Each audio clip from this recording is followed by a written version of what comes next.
In the summer of 1947, a wave of mass fascination with unidentified flying objects swept across the United States, capturing the imagination of millions and igniting a cultural obsession that would endure for decades.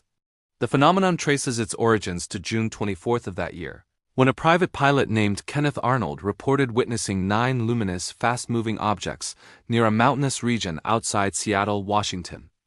Arnold described the objects as traveling at extraordinary speeds approaching 2,000 kilometers per hour, and his account quickly spread through national media, triggering a flood of similar reports from citizens across the country.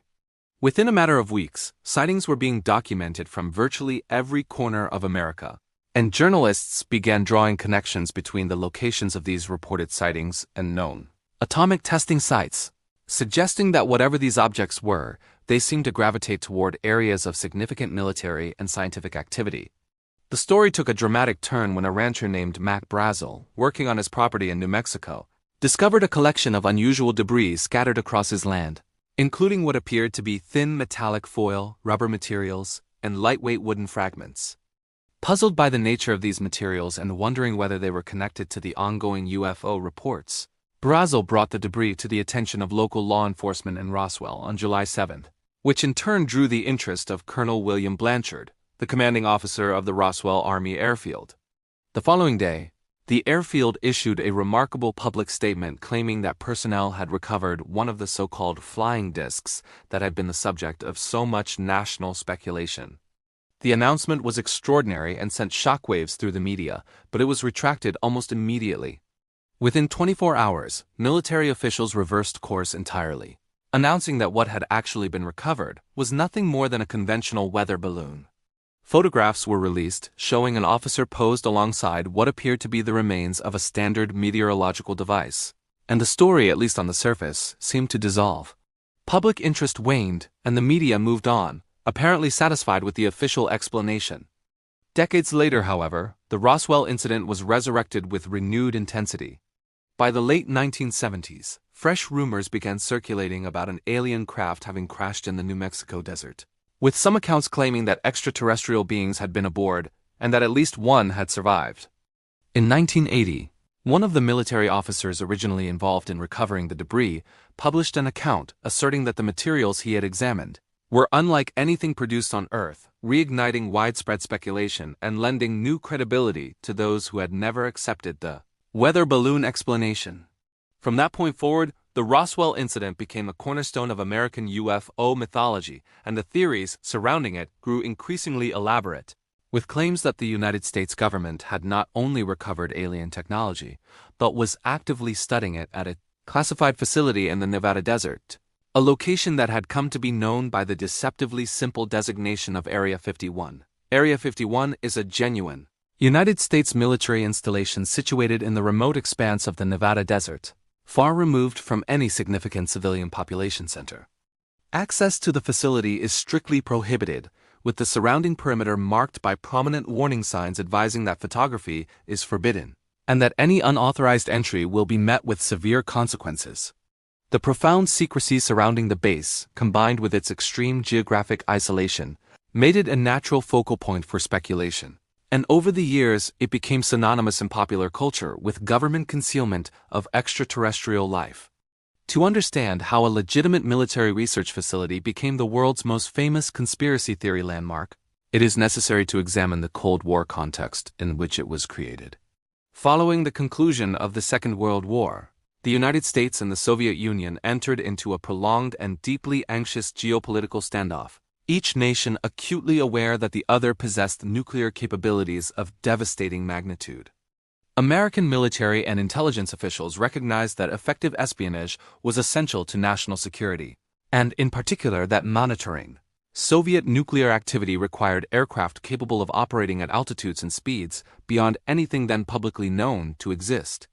In 1954, President Dwight D. Eisenhower authorized the development of a high-altitude aerial reconnaissance program, and 2 Central Intelligence Agency officers were tasked with identifying an appropriate testing location, somewhere sufficiently remote and already classified that experimental aircraft could be developed and evaluated without public knowledge. They identified a dried lakebed in Nevada known as Groom Lake, a barren and inhospitable landscape that offered the combination of physical isolation and existing government control necessary for the program's requirements. This became the site of what the government designated Area 51, and it was here that some of the most consequential and secretive aviation programs in American history were carried out. The first major aircraft developed at the facility was the U-2 spy plane, an extraordinarily ambitious engineering achievement designed to fly at altitudes exceeding 21,000 meters, carry sophisticated camera systems capable of detailed photographic surveillance, and travel vast distances without refueling. The strategic motivation was clear. Following the Soviet Union's successful atomic bomb test in 1949, American intelligence had an urgent need to monitor weapons development inside Soviet territory, and conventional aircraft were wholly inadequate for the task. The U-2 program was launched under the covert designation Project Aquatone, funded at approximately $22 million, and the resulting aircraft proved remarkably effective at gathering intelligence over Soviet airspace for several years. The program's secrecy was compromised on May 1, 1960, when a U-2 aircraft was shot down by a Soviet surface-to-air missile, forcing the United States to publicly acknowledge both the existence of the aircraft and the nature of its mission. A significant embarrassment that nonetheless underscored the technological sophistication of what had been developed in the Nevada desert. The political fallout from this incident created pressure on the military to develop an even more advanced reconnaissance platform, one that could fly faster and at greater altitudes than any weapon system capable of intercepting it. The result was the Lockheed SR-71 Blackbird, which remains to this day the fastest air-breathing aircraft ever built, capable of reaching speeds exceeding 3,400 kilometers per hour and operating at altitudes of up to 26,000 meters. These performance characteristics placed it entirely beyond the reach of any known interception system, making it the ideal platform for high-risk surveillance missions during the ongoing Cold War. Like the U-2 before it, the SR-71 was tested extensively at Area 51, and the extreme secrecy surrounding its development had an unexpected but enormously useful side effect. The unusual appearance and behavior of these aircraft, when observed by civilians unaware of their existence, produced exactly the kind of reports that had been fueling UFO speculation since 1947. Aircraft flying at tremendous speeds and extraordinary altitudes, their metallic surfaces catching sunlight at dusk and producing striking visual effects, were entirely consistent with what witnesses described when they reported seeing unidentified flying objects.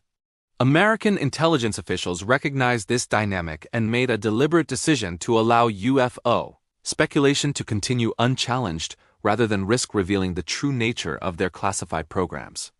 By neither confirming nor denying the existence of alien craft, the CIA effectively used public fascination with extraterrestrial phenomena as a shield for its most sensitive aviation research.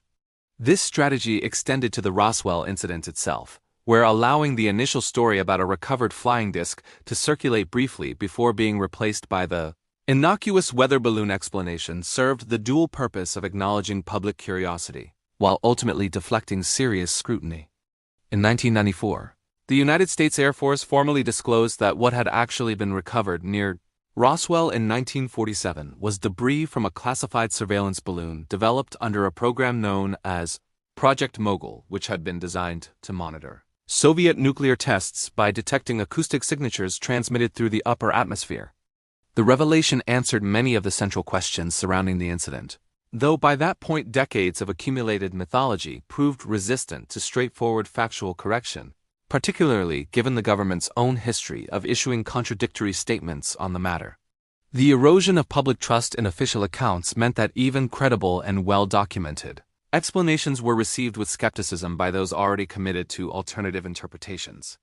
A significant figure in perpetuating the extraterrestrial narrative around Area 51 was a man named Bob Lazar, who in 1989 made public claims that he had been employed as a scientist at a subsection of the facility where the government was conducting research on recovered alien spacecraft. Lazar described in considerable detail the nature of this alleged work, including assertions that the craft he examined were powered by a theoretical element he identified by the number 115, which he claimed was capable of generating its own gravitational field and enabling propulsion systems far beyond human engineering. His accounts attracted enormous attention and contributed substantially to the cultural mythology surrounding Area 51 in the late 20th century. However, investigations into his background revealed serious inconsistencies, including fabrications about his academic credentials and professional history. Furthermore, when the element with atomic number 115 was actually synthesized by scientists in 2003 and subsequently named moscovium, it demonstrated none of the exotic properties Lazare had attributed to it, undermining one of the more technically specific claims he had made in support of his story. Despite these contradictions, Lazare retained a devoted following among UFO enthusiasts, a fact that speaks to the remarkable persistence of belief systems that have become culturally embedded over many years. The reach of Area 51's mythology into popular consciousness was dramatically illustrated in 2019, when a college student created a satirical Facebook event proposing that large numbers of people coordinate to storm the facility simultaneously on the grounds that security forces could not possibly detain everyone at once. The event, which was clearly framed as absurdist humor and included suggestions about evading gunfire through exaggerated running techniques borrowed from Japanese animation, was never intended as a genuine call to action. Nevertheless, more than 2 million people indicated their interest in attending, a response that caught its creator entirely off guard and prompted a visit from federal authorities, concerned about the potential for actual disruption to a functioning military installation. The anticipated turnout for the event, which organizers had transformed into a music festival with an alien theme and renamed Alien Stock, was estimated by security personnel at approximately 30,000 people given the logistical challenges of reaching such a remote location. The nearest settlement to Area 51 is a village called Rachel, Nevada, which at the time of the event had a total population of 54 residents. The surrounding highway stretches for roughly 250 kilometers through open desert without a single gas station, and summer temperatures regularly exceed 40 degrees Celsius. In the end, approximately 6,000 people made the journey, far fewer than anticipated, and the event passed without incident. Attendees camped in the desert, enjoyed the festival atmosphere, and made no serious attempt to breach the facility's perimeter. The law enforcement response, however, was substantial enough that the cost of maintaining security for the event was estimated at $300,000, a significant expenditure for the local jurisdiction. In June 2013, the CIA took the formal step of publicly acknowledging the existence of Area 51 for the first time, releasing declassified documents that confirmed its location and outlined significant portions of its history in response to a Freedom of Information Act request that had been filed 8 years earlier. The documents provided official confirmation of what researchers had long documented through other means, namely that the facility had been established as an aviation research and testing site and had been home to some of the most advanced aircraft programs of the Cold War era. Subsequent releases of declassified material in 2017 and 2021 made available millions of pages of government records pertaining to UFO investigations and sightings, including documentation from a program called Project Blue Book, in which Air Force investigators had systematically cross-referenced reported sightings with classified flight records and found that the overwhelming majority could be accounted for by the testing of experimental military aircraft. The pattern was consistent. Sightings clustered around the times and locations of classified test flights, and the unusual visual characteristics witnesses described corresponded directly to the appearance of aircraft traveling at speeds and altitudes far beyond what the public knew to be possible at the time. The government's relationship with the terminology surrounding these phenomena also evolved over time. Recognizing that the phrase unidentified flying object had become so thoroughly associated in public discourse with extraterrestrial spacecraft that its use inevitably colored public perception, official agencies shifted to the designation unidentified aerial phenomena, which carries no such connotations and more accurately reflects the genuinely open-ended nature of what is being described.